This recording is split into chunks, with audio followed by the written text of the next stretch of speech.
Welcome to Digging In with the DLCs, where we highlight teachers and staff using digital tools, strategies, and best practices in digital learning. I'm Andrew Duncan, and in this episode, we're going to be talking with two ILA teachers and a librarian from Roach Middle School to talk about the process of collaborating with your digital learning coach.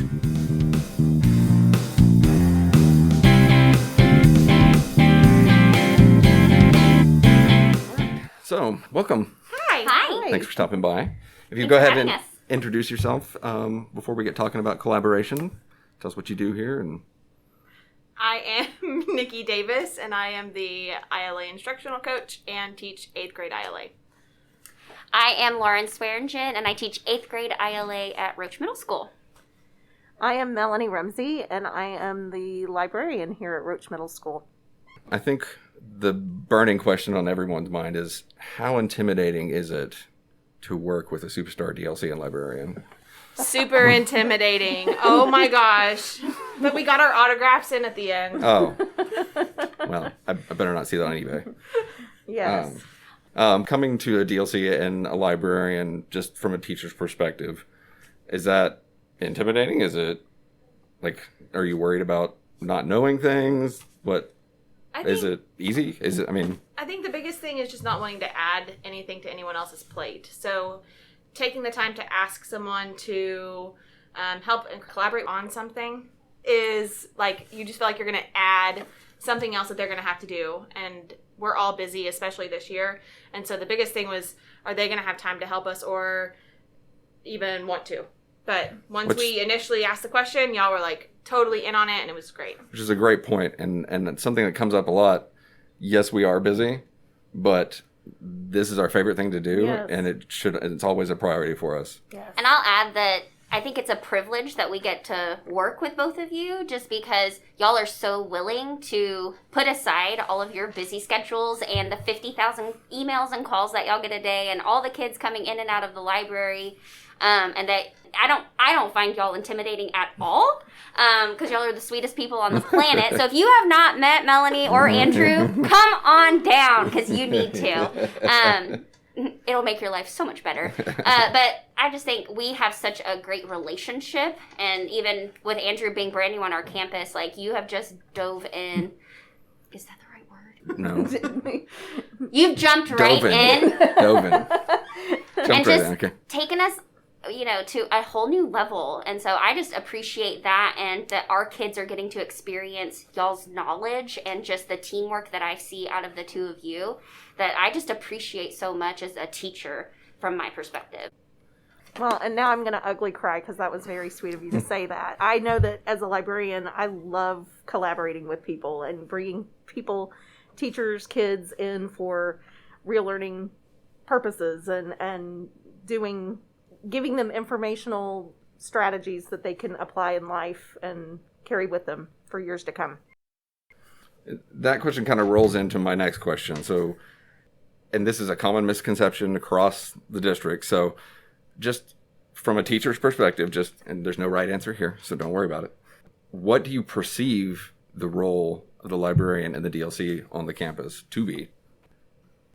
Coming into this year, I would have said that the DLC's role is to kind of teach staff about different options and not really get involved in the student learning.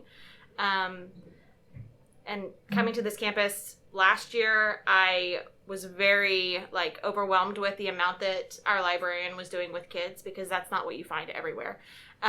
It's not just checking out books or working on computers, even though kids ask you to when they see you in the hallway or in a classroom. But it is actually getting involved in their learning every day.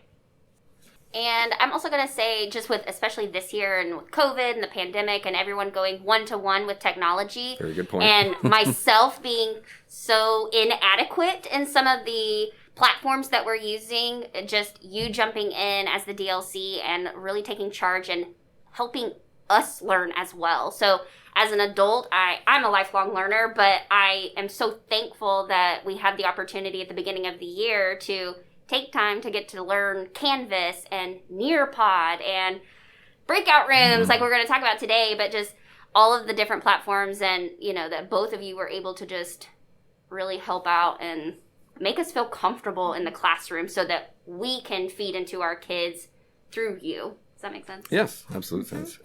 Well, I think too that's where like just different personalities of different people kind of come into play, where I know, Andrew, that you are a person who is just very willing to step in and help people out anytime you see anybody who needs help. Heck, you help me clean tables half the time, which I am eternally grateful for. But you just have that can-do spirit of, hey, let's jump in, let's make this better. How can we tweak this to be better for kids? And I know that I feed off of that kind of interaction with people. And I know that Lauren and Nikki are people that are just willing to give things a try and maybe be a little bit more experimental and see how it goes. So I think that kind of builds that willingness to take a risk is leads to greatness. So in this particular lesson, just tell us a little bit about what we did. Like what did the kids do that day? Okay, so we were doing an introduction to the Holocaust for our 8th grade Unit 2, and the Holocaust is a very hard subject, but I think we showed that we weren't going to shy away from hard issues. And so we wanted to give them an introduction and an overview of what was going on during the time of the Holocaust and World War II. So we all kind of came together and did this breakout room in the library with different stations. And so we have done this previously once, and it went really, really well. But I think even this year, we amplified it, and then we had to make a lot of adjustments and changes due to COVID protocols, and just how can we make this safe, but yet interactive and really fun and engaging for our kids to really grab onto that background knowledge that they were going to need for our essential question of what can we learn from the past. And so that was our ultimate goal. And not to mention throwing in your VA classes. Also, shout out to Mr. Duncan. Again, best DLC ever. So he literally took the entire in-person project that we had created and turned it completely digital so that our virtual academy students were also engaged and were able to break out of the Holocaust experiment that we did. There was definitely a lot of laminating that happened this year. And sanitizing of the said laminated Of all of papers. Yes, lots of Of all of the pieces of our Only breakout. one student per group can touch everything. Yes, wearing Things you gloves was very Germs. important. Yeah. Lots of new things to think about. Well, and we did. We had to think about those things and come up with a plan so we could keep kids safe and ourselves safe. And so it did require some additional thinking. Kids really ahead. really didn't even know that we had taken the extra COVID protocols, though, because like one of the roles was an investigator, and so they kind of went into that CSI mind of like putting on the gloves, and like their job was to investigate like a crime scene, if you will, and they were doing that investigation and finding those clues like someone would in the field. I think Nikki brings up a good point because each kid had a role, so no kid could just sit back and rest on their laurels and not be an active participant in the activity. So that was really good. So a lot of teachers may wonder, what's step one? I want to work with the DLC and the librarian. What's step one? I think step one is just coming to them with an idea. Like, hey, I have this great idea. How could we make it work? And does it have to be fully fleshed out? Like, No, come with nothing prepared. I think that's the beauty of collaboration is, hey, I have this idea, or hey, we're going to be teaching this. Do you have any great ideas or have heard of other campuses doing wonderful things that we could try on our campus that might help us engage our students even more than what we could possibly think of in the classroom? so step one, contact, set up a meeting. So we did meet, right? Yes. Ahead of time. So we take a look at the lesson. Everyone brings what they have to the table. And then after we left the first meeting, everyone knew what their job was? Correct. Yes. Okay. So talk a little bit about how we divided that up. Well, I just think it gives everybody an opportunity to really highlight their strengths and shine. And I know that as a librarian, I feel like I'm not always an idea person, but just that collaborative spirit of people four sharing minds together or more is four better than one trying to figure it all out. Exactly. And we can just, use our expertise and build off of a good idea and make it even better. And it's just So Really it's all awesome about process. collaborations. I mean, this may surprise everyone. It's about collaborating.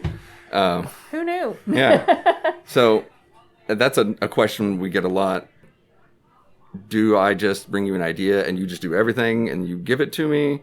And I mean, sometimes in a pinch, yeah, that happens. But I think we all prefer when it's a true collaboration. Yeah. And Well, I think that was the beauty of our group working together is everybody took a piece and played a part. So it wasn't one person who felt like they were dumped on and had to do everything and create the lesson. We all kind of worked together in the spirit of collaboration and, like I said, took a chunk and went from there. do you feel like we had enough time to successfully collaborate? Did you feel rushed? Like, what was the timetable like? I think we had adequate time, but it's because I think we were proactive in this is coming. Mm-hmm. So we, thankfully the district outlines, our units and what is coming up next. And so as teachers, we're able to look forward and say, oh, how could we really engage our students, especially for Unit 2? It's a very hard and difficult topic to talk about, but how can we get their mindset focused from the beginning and the get-go to make this a meaningful and engaging experience? And so I think coming to you weeks in advance was beneficial for all of us because we weren't so rushed and like, oh my gosh, we want to do this next week, Mm-hmm. And so I think just it all goes with the preparation of being planned out a couple weeks in advance or just, Mm-hmm. again, looking ahead and, hey, what's coming and how could we make this even more engaging and super awesome for our students? I mean, I can't speak for librarians, but I'm not a miracle worker. So that advanced timing is really important so that we can, make a good product and put something good out there and it's not rushed because ultimately it's supposed to be a learning experience for students. So Exactly. I do think timing is important and you definitely want to, it's not something that you can just throw together at the last minute. I know having done gallery walks and breakouts with other teachers in the past, the best ones are usually ones where we gave ourselves time to prepare and really figure out like the kinks that we're going to need to work through or the different activities that we want to put together so that we can make it a beneficial learning experience for our kids. Especially this year when we're transferring everything virtually as well. I know that, so with this escape room, students had 4 different rotations of these colored folders that they had to interact with. And I originally thought, well, we'll just make Google folders and they'll have the same documents in there that the in-person kids had. But having the DLC who was like, oh, we could turn that into a whole Google site and have all of these forms built into it. It like just kind of took the original idea and just like amplified it. Well, and I think too, the best part is that if we plan to do this again, and if we've done it well in the first place, which hopefully that's the plan, next year we won't have to work as hard to kind of put it back together. We just kind of have to remind ourselves of what it was that we did, go through it maybe one more time to go, oh yeah, but we won't have to go back and recreate the wheel. and share. Yes, Absolutely. definitely. We don't do work just for our own glory. That's for sure. We're all for Sharing Squisty. is caring. That's right. So in this particular lesson, how much co-teaching do you feel like there was, like on the day during the lesson? Half and half. I feel like with the librarian and the teacher, it was totally co-taught with you coming in as well. Duncan, it was pretty much all co-taught. Not one person could have done it by themselves at all. It wouldn't have been effective, and the kids wouldn't have been engaged as they were with everybody involved. And y'all were comfortable with that? Oh, yeah, absolutely. And I think that's why it ran so seamlessly, just because we had weeks of preparation and that collaboration. Both of us knew exactly what we were doing. We knew, hey, we need to spread out and go help. We can see when a kid is struggling or a group is struggling and, oh, we need to go over there, So I just think that, and just having a relationship with Melanie is beneficial as well, just, to... I'm the new guy. Well, and then even being able to troubleshoot, going through it, oh no, this isn't working, we need to allow permissions or whatever.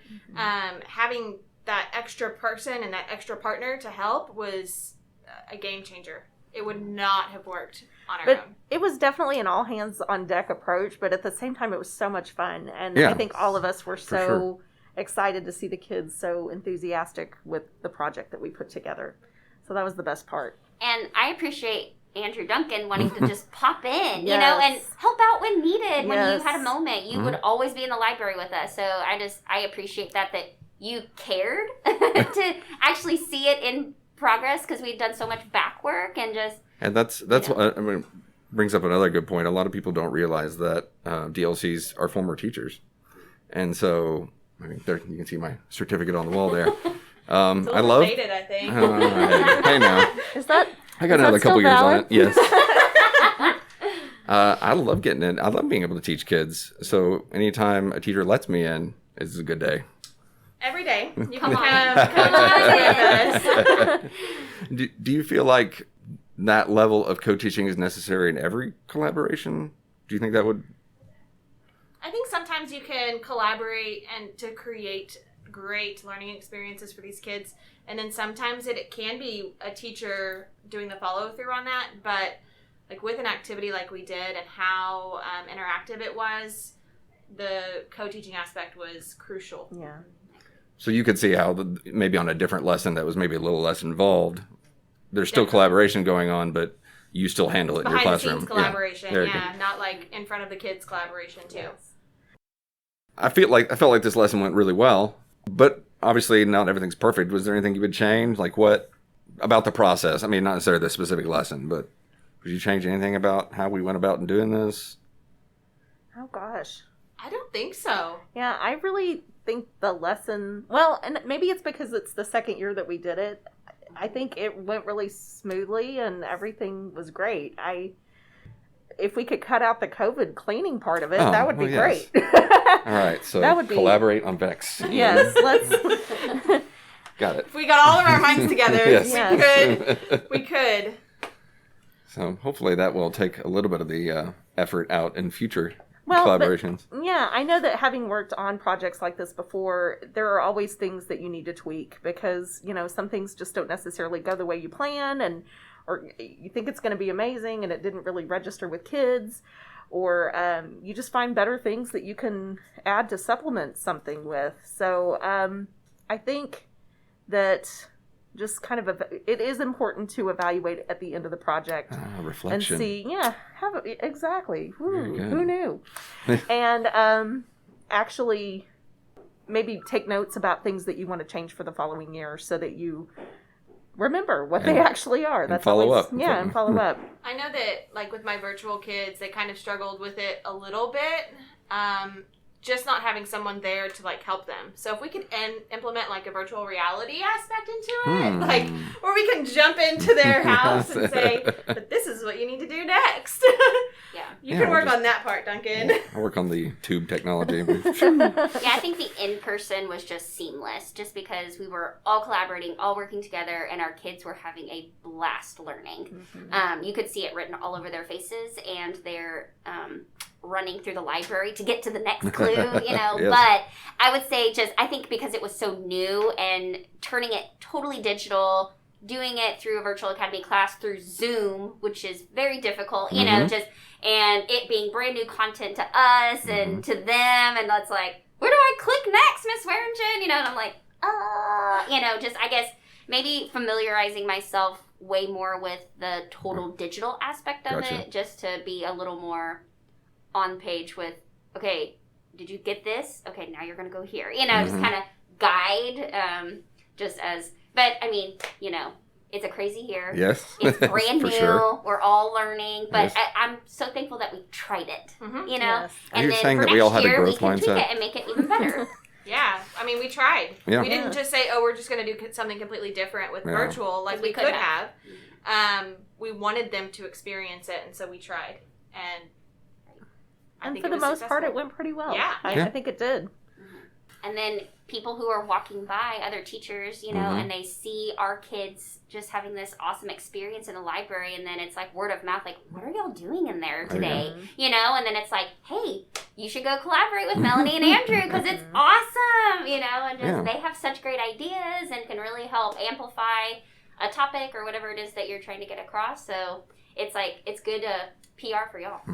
Well, and I think too, once you have the experience of seeing what it is that we do and actually putting something together with a group, it just makes it easier to reach out to say, hey, let's do something again. So hopefully the next time we decide to do something, maybe poetry in April, it would be easier to kind of approach that task, which it can be daunting to kind of create something new that you haven't done before. So just makes you feel more comfortable and more willing to try. Amen to that. For sure. So if there's any advice you guys would, or any one thing you want to leave with teachers from this process, what would you tell them? I would just say to any teacher out there, go for it. Don't be afraid to approach your DLC or your librarian about ideas and wanting to bounce ideas off each other and say, hey, how can we collaborate, come together, and make an awesome experience for our students? And I would like to add to that and piggyback off of everything Ms. She said it so well. said. She did it amazingly and more eloquently than I can. But just don't be scared. Like, don't think that you're going to add anything to their plate. Don't think that they're going to be overwhelmed. Nope. You may not know that may be the one thing that's going to feed their soul that day and like help them feel more connected and valued. Sure. Well, thank you for joining us today. I appreciate you spending your time coming down here and sharing your experiences. And hopefully it will help some teachers out there be brave and try new things and realize we're not big scary monsters, hopefully. And that we love working with teachers and kids.